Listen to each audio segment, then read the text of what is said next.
Hola, hola, ¿qué tal? Para todos las y los amigos de Revista Digital, hoy es jueves y bueno, aquí como cada jueves, hoy 16 de julio del 2025, en su episodio número 15 del año 5 de su programa semanal jurídico favorito, Jueves de Derechos Humanos. Soy la abogada Eloísa Ramos de Luna y para mí es un gusto estar transmitiendo para ustedes.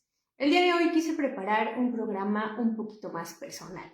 Vamos a estar platicando, vamos a estar más bien respondiendo algunas preguntas. Este se llama el tag del abogado, para que también aquellas y aquellos abogados que tengan sus canales y quieran hacerlo, la verdad es que es una manera de conectar también con tu audiencia. Y pues bueno, hemos ya venido en los diferentes programas tratando de temas sensibles sobre aspectos jurídicos. Hemos hablado del rescate de las garantías individuales, hemos hablado mucho de la constitución política, también hemos analizado diferentes filmes. Yo las y los invito a que vean los otros programas, los cuales tienen una vigencia de 30 días para que los puedan ver completamente gratis. Y pues bueno, queridos amigos, vamos a comenzar con la primera pregunta. La primera pregunta de este tag del abogado dice, ¿por qué estudié Derecho? Bueno, yo creo que esta es una pregunta que normalmente se hace en todos los propedéuticos de la licenciatura, para aquellas y aquellos estudiantes de Derecho o cuando vas en el primer año de la carrera, ¿no? Es muy común que los docentes pues, nos aborden con esta pregunta, ¿por qué estás aquí? ¿Por qué estudiaste Derecho? Hay mucha gente que yo sé que estudió Derecho, porque tiene una familia de abogados, porque pues ya es una tradición. En mi familia, no hay como tal la tradición de ser abogado. Sin embargo, yo la verdad es que desde muy pequeña, pues sí me incliné mucho hacia los aspectos de la oralidad. Me gustaba mucho declamar, me gustaba mucho la oratoria, me gustaba mucho participar en debates. La verdad es que siempre fui bastante peleonera y pues creo que aquellas personas que estudiamos Derecho tenemos muchísimos defectos. Principalmente tenemos el defecto de defendernos y la verdad es que pues yo creo que esa sería principalmente la razón por la cual estudié Derecho. Pero bueno, no quiero seguir continuando el programa sin mandarle un beso y un abrazo muy fuerte para mi esposo y para mi hijo y también para mandar unos saludos para los fans que han estado compartiendo con nosotros con sus reacciones y sus comentarios. Quiero mandar un saludo para Amalia Saldívar Ramírez, para Marisol Miranda, para Carlos Rodríguez, para Gerardo Alvarado, para González Mar, para Leticia Espíndola Hernández, para Cecilia Rivera, para Luca Méndez, para Juan Luis Recendis, para Ruth Russell RJS, para Narciso Alfonso Sánchez Gómez, para Mónica Razo y para Flor del Cielo. La verdad es que les agradezco muchísimo sus reacciones y sus comentarios. Les recuerdo que estamos transmitiendo para Revista Digital Base Querétaro y este es su programa semanal jurídico favorito, Jueves de Derechos Humanos, hoy respondiendo el tag del abogado. Y bueno, estamos ya contestando la primera pregunta. Creo que también cuando me enteré que había una carrera en la cual podías estudiar para pelearte, pues creo que también por ahí me fui por esta licenciatura. En algún momento pensé en medicina, pero cuando yo estaba en el bachillerato, yo estudié en la Prepa Sur Salvador Allende en Querétaro. Y recuerdo que en orientación vocacional nos llevaron a hacer un recorrido por las diferentes opciones que había. Nos llevaron desde la UTEC, nos llevaron a la UAC, nos llevaron al Tecnológico Regional y pues tuve la oportunidad de analizar diferentes carreras. Me acuerdo que pues esta idea de estudiar medicina se me fue cuando vi una práctica de cómo se hacía este análisis de la sangre para detectar la diabetes o la cantidad de, como la deficiencia creo que de insulina en la sangre y la verdad fue algo que me impresionó mucho, pero fue algo muy irónico porque después, como ya les voy a estar platicando, mucho tiempo estuve en agencia del Ministerio Público, justamente en la de homicidios, y me tocaba estar presente en las necropsias, pero bueno, no me voy a adelantar. Entonces creo que básicamente estudié Derecho porque me apasiona, porque sinceramente me gusta la lectura, me gusta el análisis de textos, me gusta la historia, me gusta la filosofía, la sociología, me gusta muchísimo analizar, contrastar, me gusta mucho el derecho comparado. Pero bueno, yo creo que hay quien dice que estudió Derecho porque quiere hacer justicia Para mí, la verdad es que la justicia es un ideal que difícilmente se alcanza.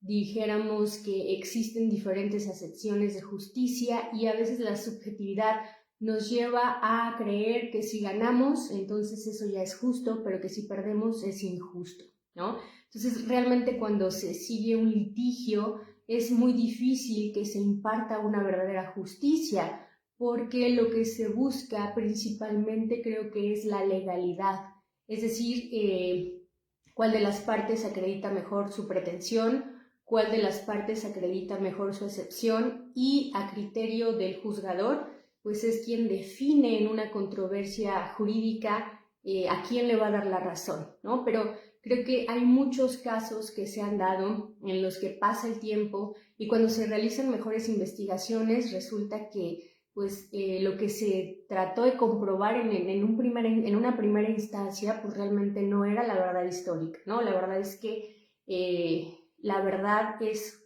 algo muy subjetivo que difícilmente se encuentra. Pero bueno, vamos a continuar con la siguiente pregunta. Dice, ¿en dónde he estudiado?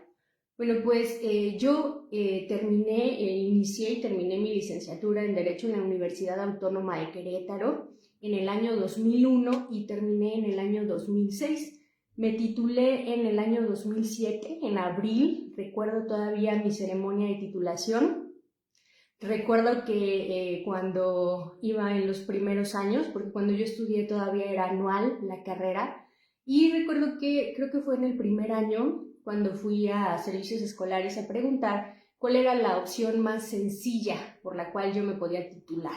O sea, porque yo decía, bueno, pues mi finalidad es entrar, desde que ingresé a la licenciatura empecé a hacer prácticas en diferentes lugares y mi idea era pues titularme lo más rápido posible.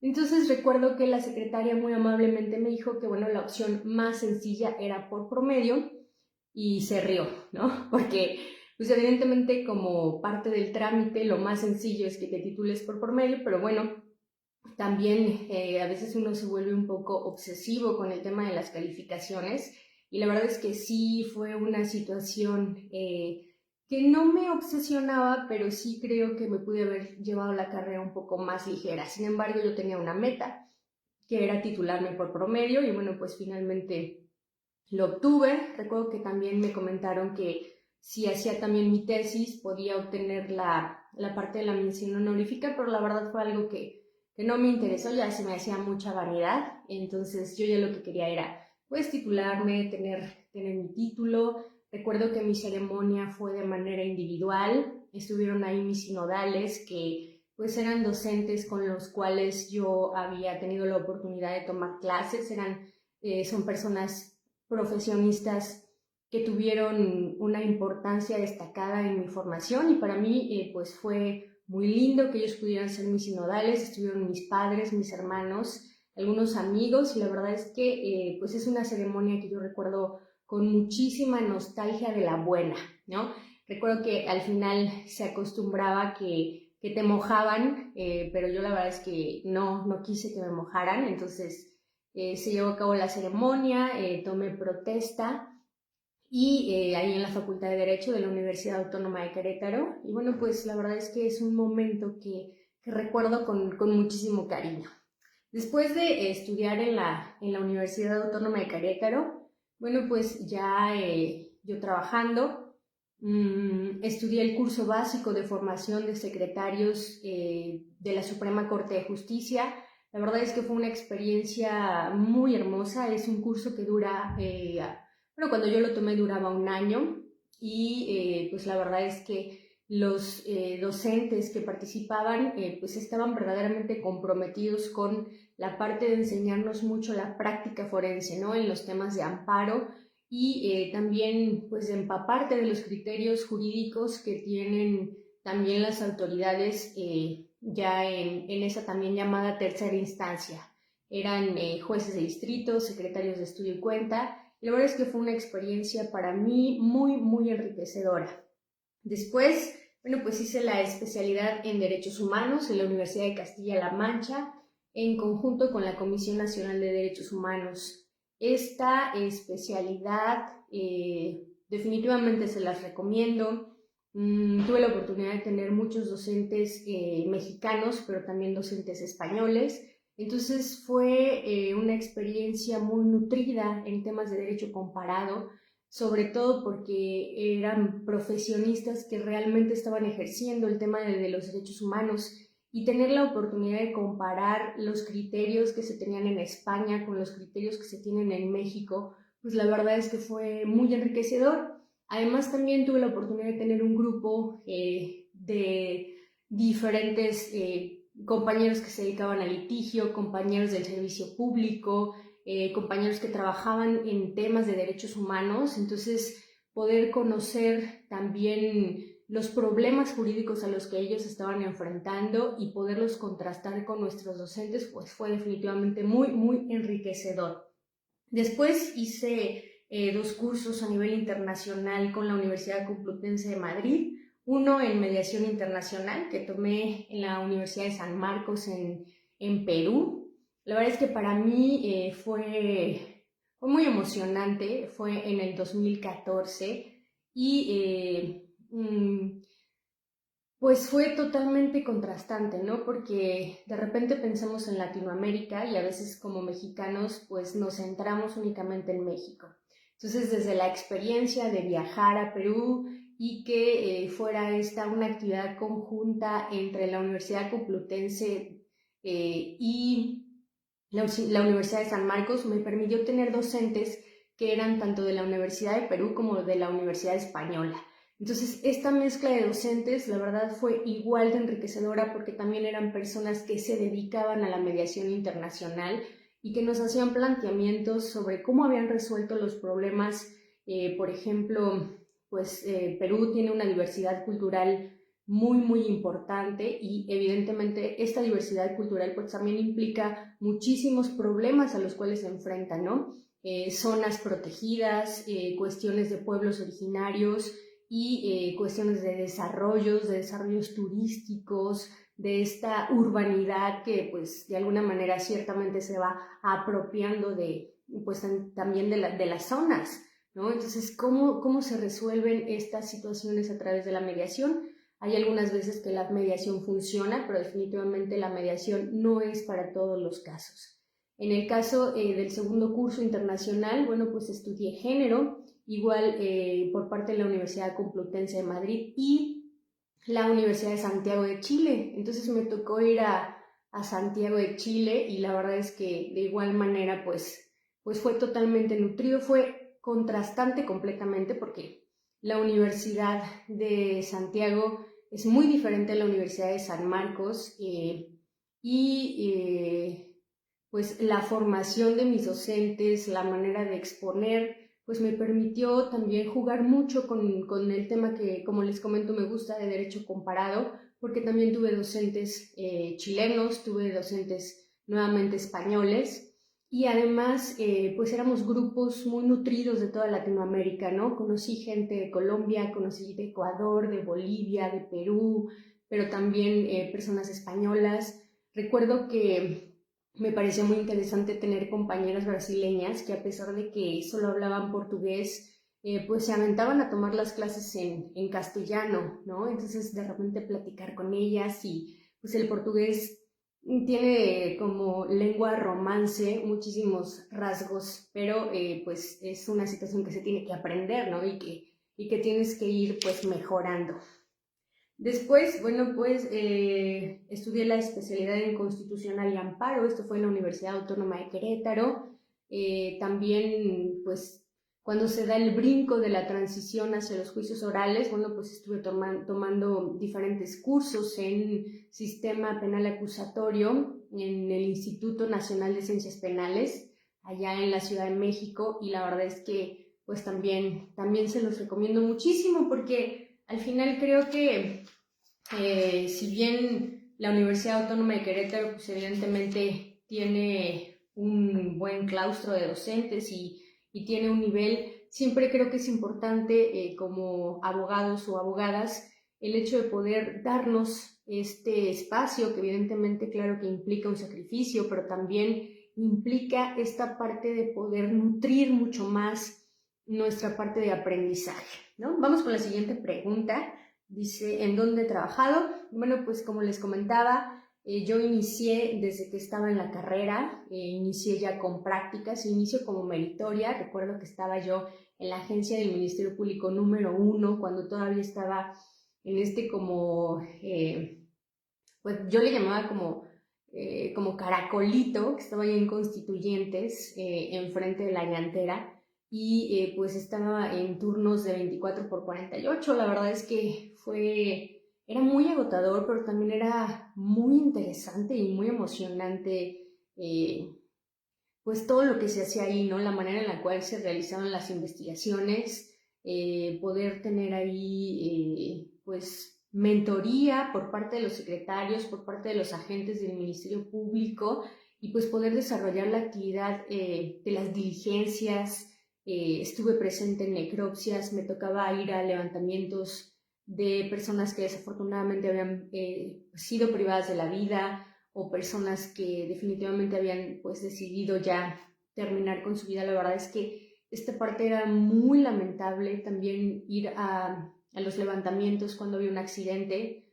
La verdad es que ver el trabajo que se tiene que realizar, o que en ese momento se realizaba por parte de las diferentes corporaciones, pues era darme cuenta pues de todo lo que implicaba el trabajo de la gente del Ministerio Público, ¿no? Y cómo realmente es un perfil, o por lo menos en aquella época cuando los turnos se entregaban completamente a su trabajo y a lo que hacían, igual los médicos forenses, los peritos, las corporaciones municipales, estatales, federales que llegaban. Yo veía a todos que estaban súper comprometidos con pues hacerlo de manera correcta, y fue antes de que se viviera la transición al sistema penal acusatorio. Después estuve trabajando en el Tribunal Superior de Justicia de Querétaro, inicié como meritoria, pasé por las secretarías que existen, fui actuaria, estuve en municipales, estuve también en segunda instancia como proyectista, y la verdad es que fueron 10 años de mi vida que dediqué justamente a la parte de la administración de justicia, que para mí fueron también de igual manera muy, muy, muy, pues, ¿cómo les puedo explicar? Creo que fue muy contrastante, porque de alguna manera el haber estado en la agencia del Ministerio Público me permitía saber cómo se integraba en aquel momento lo que se llamaba una carpeta de investigación, y pues saber cómo se llevaban a cabo las diligencias, porque cuando ya pasé a la etapa jurisdiccional, pues era justamente lo que tenía que valorar, ¿no? Entonces, pues analizar cateos, analizar si se giraba o no se giraba una orden de aprehensión, llegar hasta el análisis de todas las diligencias para poder llegar al dictado de una sentencia, estar en las audiencias. En aquel momento todavía realizábamos careos constitucionales o procesales, y pues era estar escribiendo en la computadora, pero también tratando de prestar atención para ver cuáles eran las reacciones de las partes que estaban participando en la diligencia, para poder nutrirme al momento del dictado de una sentencia. Porque creo que si bien fue muy criticado este sistema escrito, la verdad es que creo que cuando el operador del sistema realmente se entrega a su trabajo, esta parte de que sea oral o que sea escrita, pues yo no le veo demasiado sentido, ¿no? Yo la verdad es que estoy un poco en contra de la reforma en el tema de juicios orales. Creo que hay cosas en las que se han avanzado, pero también creo que hay muchas cosas que deberían de rescatarse del anterior sistema. Pero bueno, no me voy a meter en esos temas. Después también trabajé en el Poder Judicial de la Federación. Me tocó estar en mesa de amparo cuando se abría el Juzgado 10º de Guanajuato. Me tocó irme a trabajar a Irapuato. Y pues bueno, de igual forma fue aprender una forma distinta de trabajar. Es muy diferente cómo se trabaja en primera instancia que en los juzgados federales. La verdad es que son jornadas muchísimo más extensas.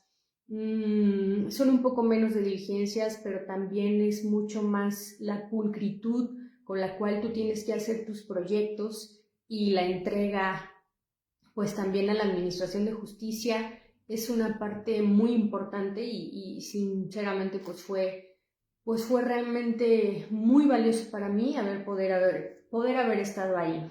Después de ahí tuve la oportunidad ya de trabajar en una subdirección en la Subsecretaría de Derechos Humanos y para eso me fui a trabajar a la Ciudad de México. ¿Qué era lo que hacía? Bueno, pues estaba yo como subdirectora en el Mecanismo para la Protección de Periodistas y Defensores de Derechos Humanos y ahí cambió completamente mi visión.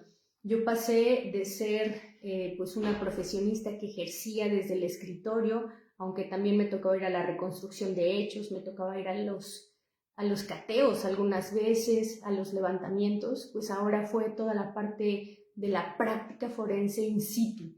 O sea, me tocó viajar por muchísimas partes de la República Mexicana analizando estos casos de agresiones en contra de periodistas o de defensores de derechos humanos. Entonces era acudir al lugar, entrevistar a la persona que se decía agredida, recabar diferentes diligencias y después presentarnos ante una junta de gobierno que estaba integrada por diferentes autoridades, algunas internacionales, algunas nacionales.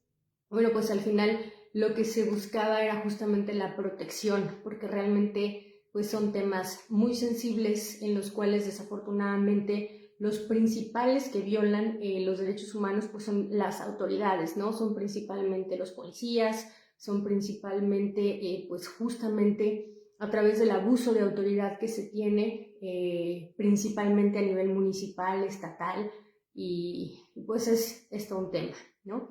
Después de ahí ya a partir del 2018 pues ya me dedico al litigio y pues el litigio es también un vericueto completamente diferente. Bueno, vamos a la pregunta número 4. ¿Cuál es mi materia favorita? Pues yo diría que mi materia favorita es Derecho Penal.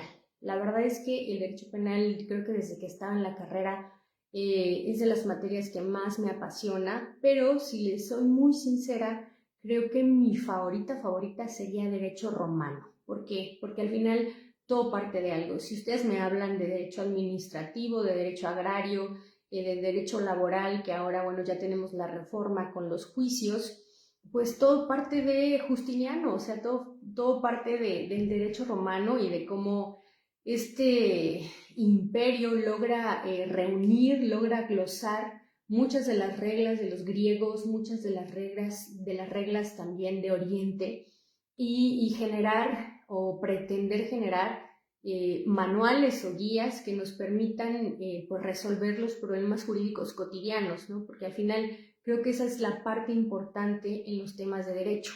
¿Para qué va a existir el derecho si no va a resolver problemas jurídicos, problemas sociales, problemas cotidianos? Bueno, vamos con la pregunta número 5. ¿Es cierto que si no te gustan las matemáticas debes estudiar derecho? No, definitivamente no. En el derecho no te escapas de las matemáticas. Eh, las matemáticas creo que son básicas para cualquier carrera. Aquel que piense que no las va a aplicar pues realmente está muy equivocado. Siempre tienes que, o sea, desde lo más básico, por ejemplo, una regla de 3, sacar porcentajes, intereses, incluso, por ejemplo, en el tema de derecho penal, para el tema de la prescripción, pues necesitas tener una regla básica matemática para saber cuándo va a prescribir un delito. Entonces, realmente sí, en derecho usas muchas matemáticas. Pregunta número 6. ¿Qué es lo que más me gusta de ser abogada? Yo creo que lo que más me gusta de ser abogada es poder haber sido abogada, ¿no? Poder haber tomado la decisión de serlo y aunque de repente es ciertamente como un amor tóxico el tema del abogado, porque a los abogados no nos quieren, ¿no? Siempre es como que, eres abogado y más si eres mujer y eres abogada, es como que la gente asume que vas a utilizar estos conocimientos jurídicos pues para tomar ventaja y pues creo que habrá gente que lo haga, pero creo que no podemos generalizar, ¿no? Entonces creo que a mí lo que más me gusta de ser abogada es justamente eso, ser abogada. La pregunta 7. ¿Qué es lo que menos me gusta de ser abogada? Pues yo creo que los estigmas que existen, ¿no? Los chistes en contra de los abogados, que hay gente que le encanta burlarse del tema. Me sé bastantes chistes, pero sí de repente llega a ser un tanto molesto, ¿no? Porque creo que al final El abogado es una de las profesiones más antiguas y creo que sí nos hace falta mucho rescatar como la parte jurídica, más allá de los trajes, las plumas, los carros, más allá de tener un despacho ostentoso. Creo que lo importante es justamente conectar con el cliente, pero también necesitamos clientes entregados al 100%. 8. ¿Has dado clases? Sí, he tenido la oportunidad de dar clases en la Universidad Autónoma de Querétaro, en la Universidad de Anáhuac, di clases en San Juan del Río, di clases en Aculco, que por cierto les mando un fuerte abrazo y un fuerte, y también en una universidad chiquita que se llama Universidad de las Ciencias. Empecé a dar clases desde los 23 años y combinaba la parte de la administración de justicia con la parte de la docencia, y pues era muy enriquecedor porque al final pues yo estaba ejerciendo profesionalmente en la parte de la administración de justicia y justamente me tocaban materias que pues en las cuales yo podía transmitir lo que estaba yo aprendiendo, ¿no? O sea, yo lo que yo veía en juzgados, pues era justo lo que tenía la oportunidad de transmitirles a las y los chicos. Pregunta número 9. ¿Has hecho llorar a algún alumno? Sí, sí. La verdad es que a mí me gusta mucho cuando doy clases combinar mucho la teoría con la práctica, ¿no? Entonces, ahora que a partir de la reforma todo se trata de que como abogados podamos tener esta transmisión oral, pues sí realizaba muchas prácticas muy duras con mis alumnos, con mis alumnas, para que se quitaran el miedo a hablar en público, se quitaran el miedo a equivocarse.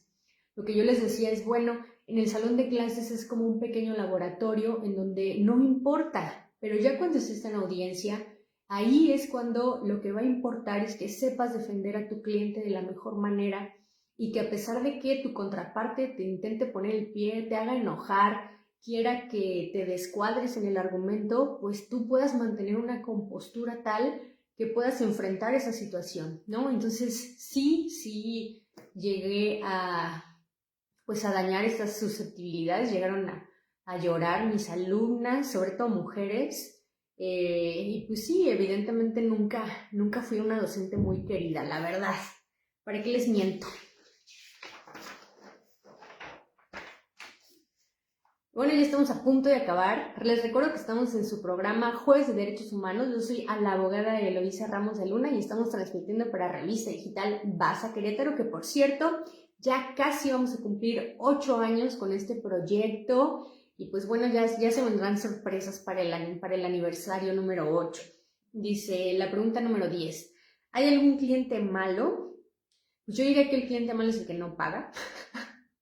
Sinceramente creo que cuando ejerces como servidor público, cuando estás en la administración de justicia, cuando estás en la agencia del Ministerio Público, cuando estás en alguna dependencia de gobierno, pues bueno, no haya o no haya clientes o los usuarios, pues de todas maneras tú vas a recibir una quincena, ¿no? En el caso de cuando ya eres abogado litigante, pues evidentemente cambia toda esta perspectiva, viene muchísima más administración de los recursos. Yo trato mucho cuando platico con algunas autoridades de que entiendan esta parte del abogado litigante que tiene que cubrir desde su espacio, su papelería. Hola Marisol Miranda, te mando un besote. Y pues la verdad es que como abogado litigante es una parte completamente distinta, ¿no? Y cuando solo trabajas en la administración de justicia y no has tenido la oportunidad de practicar en otras áreas, creo que es muy fácil el hecho de llevar al límite al abogado litigante, ¿no? Los plazos son muy cortos para el abogado litigante, mientras la autoridad tiene muchísimo tiempo para resolver, la verdad es que el abogado litigante va contra el tiempo, ¿no? Entonces, si me preguntan si hay algún cliente malo, yo diría que el cliente malo es el que no paga. De ahí creo que como abogados sabemos que existen diferentes principios, por ejemplo el principio de indubio pro reo, que la otra vez platicaba con un contador que me decía, bueno, y si usted sabe que su cliente es culpable, de todas maneras lo va a defender. Y creo que este es un tema de deontología jurídica, esto es una cuestión ética, pero al final como abogadas y como abogados tenemos esta obligación de que si aceptamos el asunto tenemos que defender a nuestro cliente. Pero la defensa cuando sabemos que es culpable, irá hacia hacerle entender cuáles van a ser las consecuencias del acto que cometió y tratar de buscar el mejor escenario posible. No podemos ser magos. Desafortunadamente creo que en el ejercicio profesional muchos de los clientes lo que buscan en un abogado o en una abogada es aquel que pueda hacer sus deseos realidad, pero los abogados no somos magos, ¿no? Comprometerte creo que te lleva en muchas de las ocasiones a perder tu ética o tus principios o tus valores, y creo que tampoco se trata de eso. También creo que es importante que si bien tenemos pues una retribución de nuestro trabajo, pues también no hay que prometer cosas que no vamos a poder cumplir, ¿no? Como les repito, no somos magos, los abogados no podemos mágicamente cambiar una situación, sino que muy por el contrario, creo que tenemos que analizar con lo que contamos, lo que podemos acreditar, para realmente pues convenir con el cliente, para explicarle qué es lo mejor, cuál es el mejor escenario que vamos a poder conseguir para él. Y pues bueno, ya como última pregunta, ¿tienes alguna certificación? Sí, estoy certificada en el sistema penal acusatorio, lo hice a través de un examen y la verdad es que igual pues fue toda una experiencia prepararme para el examen que se llevaba en el Consejo de la Judicatura Federal en la Ciudad de México, prepararme para el examen, acudir. En aquel momento recuerdo que pues llenábamos las bolitas ahí contestando el examen, después pasaba el examen a un aparatito que veía pues ahí tu resultado, y luego estábamos todos porque los resultados aparecían ahí en las pantallas. Entonces, pues también te quemabas, ¿no? Porque pues, ahí venía el puntaje y si de repente no lo habías obtenido, pues todos se daban cuenta. Y la verdad es que no sé si sea solo en la profesión de abogado, pero las críticas son bastante fuertes. Yo nos invitaría a que fuéramos un poco más dóciles o más, no sé, flexibles con nosotros mismos. Yo afortunadamente, pues sí pasé, obtuve esta certificación y pues fueron de los primeros clavados o brincos que nos dimos a este sistema penal acusatorio, ¿no? Hay quien decía, recuerdo que vamos a poder ver un sistema penal acusatorio eficaz y eficiente en México por ahí del 2050, ¿no? Entonces, quién sabe, puede ser, no lo sé. Yo sé que hay cosas que ya están funcionando, pero como les digo, creo que es el día a día, ¿no? Y qué tan importante es el trabajo del abogado litigante, pues mucho. Y pues bueno, para todo nuestro querido auditorio de Revista Digital Base Querétaro, yo soy la abogada Eloísa Ramos de Luna y este fue su episodio número 15 del año 5 de su programa semanal jurídico favorito, Jueves de Derechos Humanos. Yo me despido mandándole un beso y un abrazo muy fuerte a mi esposo y a mi hijo y deseándoles que tengan un excelente jueves. También le quiero mandar un abrazo muy fuerte a mi papá. Y bueno, pues a todos los que se conectan, les recuerdo que la transmisión es completamente en vivo y dura 30 días en el streaming de Facebook. Ahí lo pueden ustedes ver de manera gratuita. Ya los videos que pasan los 30 días se van borrando, entonces si tienen la oportunidad de verlos, les agradezco mucho. Dejarnos sus saludos, sus comentarios, pues es muy nutrido para este programa que ustedes participen. Si tienen por ahí alguna duda, se las puedo hacer más grande, definitivamente. Y pues nada, que estén muy bien, que tengan un excelente fin de semana, cuiden mucho a sus familias y nos vemos el siguiente Jueves de Derechos Humanos.